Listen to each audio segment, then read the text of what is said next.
Alrighty then, so today we're talking about the perfect camera, and you probably wonder if that doesn't even exist. Well, we have these beautiful cameras these days. This is a Nikon camera, this is a Fujifilm camera. They're all great cameras. 26 megapixels, 24 megapixels, full frame APS-C. This one has a flip or flippy screen.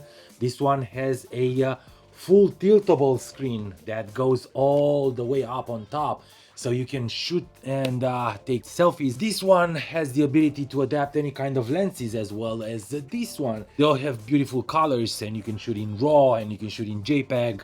Some, like the Fujifilm, has Fujifilm simulations that you can dabble with and maybe change them and customize them to your, hard content. But the camera that I'm talking about today, well, doesn't exist, but I made it.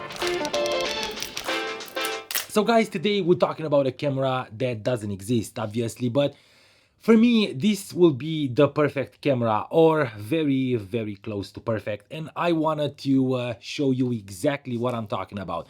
First and foremost, there are a few features, and I kind of split them in points, like around 5-6 points, and probably some of them will sound dreamy and crazy. Maybe you will consider this not the best for you, but nonetheless I will be very happy to have a camera like this.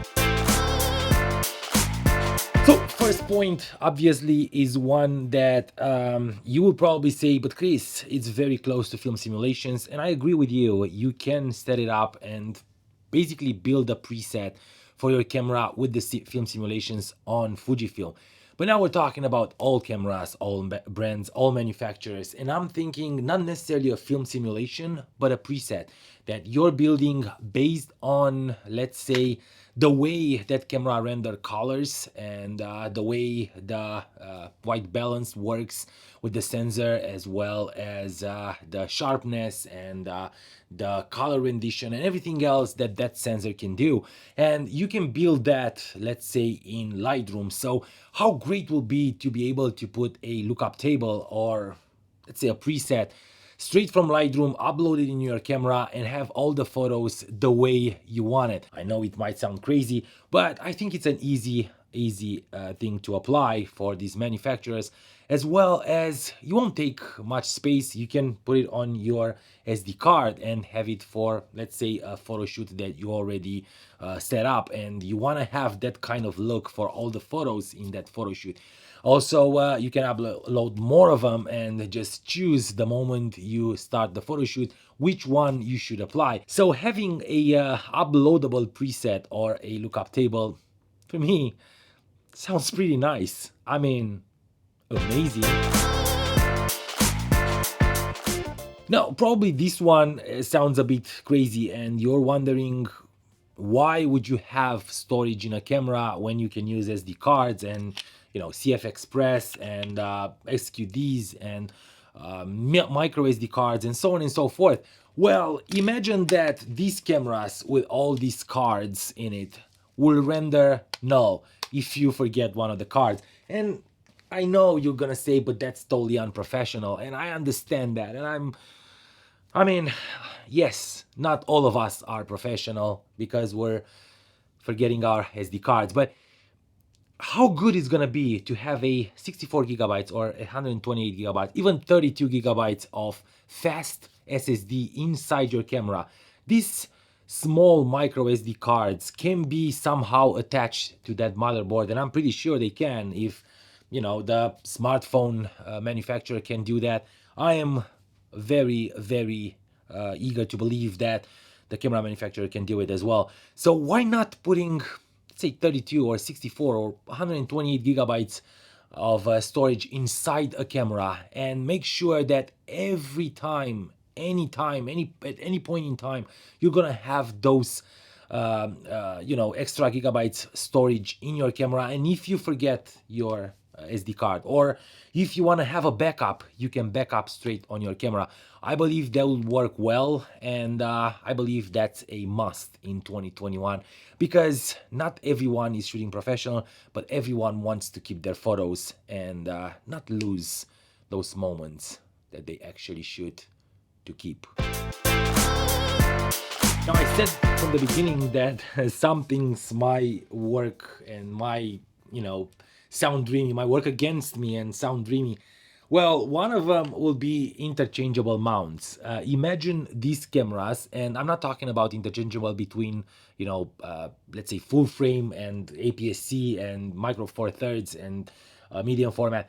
I'm talking about APS-C to APS-C and full frame to full frame. But imagine having interchangeable mounts on these cameras, and is the way you're putting your lens on, that's how you should put a mount on. I know it's a huge thing, like it's a big debate about the physics and the flange and the distance between the sensor and the rear element of a lens, and how different brands have different distances and different flanges. So this might sound euphoric and might sound a little bit dreamy, but for me, that will be way, way better than having a 360 shutter for videographers, for example. And I believe that having interchangeable mounts or the ability to buy a mount for a pre-existing camera that you have, just to use other lenses with the same capabilities as the native ones, would be amazing. And I know that that will probably disrupt the entire market, and everyone will hit their heads to create better and better. But for us end users, that will be sharp, I'd say. I don't know.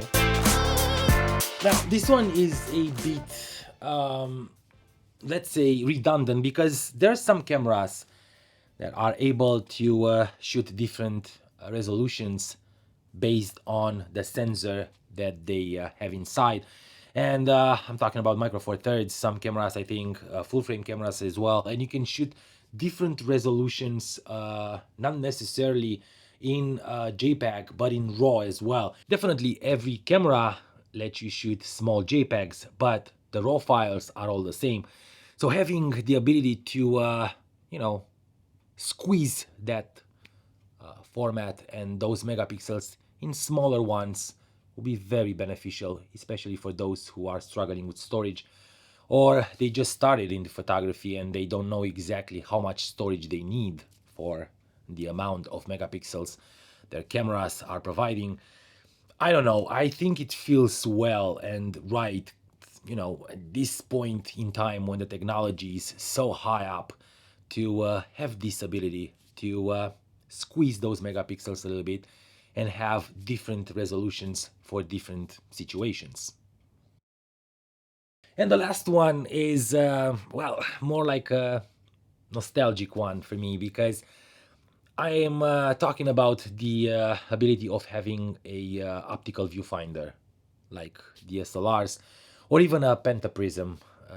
The ability to use the pentaprism with the mirrorless camera and feel that vibe that you have when you are shooting analog, and maybe some of us will really, really enjoy. And with the boom of analog cameras on the market in the last 2 years, I think that will be a great addition, and the ability to switch from electronic viewfinder from that screen to a pure to life or true to life optical viewfinder that will give you that ability to see the frame in its integrity and the way it is, not pixelated, not modified. And I believe that will work well for some of us, not for everyone. So like I said, this one, it might not be a requirement, but I would love to have an OVF in any and every camera released from now on, or the ability to switch, or the ability to buy one that you can attach on the hot shoe of the camera.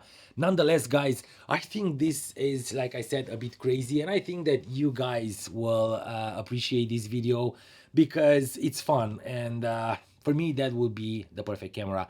I would buy it as fast as I could, no matter how much it'll cost, because I don't care about the money when I have everything I need and I'm enjoying this camera.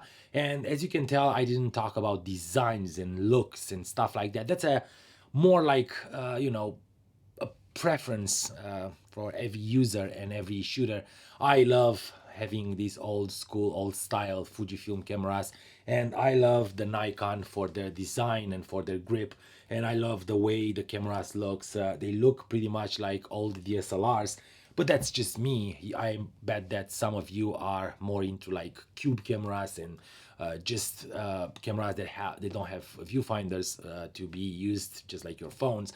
So nonetheless, this is exactly what I want in a camera. Thank you so much for watching. I hope this video was entertaining, if not useful, and I hope you're gonna subscribe to the channel more and more and give these videos a thumbs up, because it's important for me and for algorithm, and it tells me how much you agree with what I'm saying. And put your comments in the box down below and let me know what are your pet peeves with these cameras, and what would you expect from the manufacturers to have inside the camera to make it that perfect camera that you were looking for years. And stay focused, my friends. I will definitely see you, well, in the live on Friday.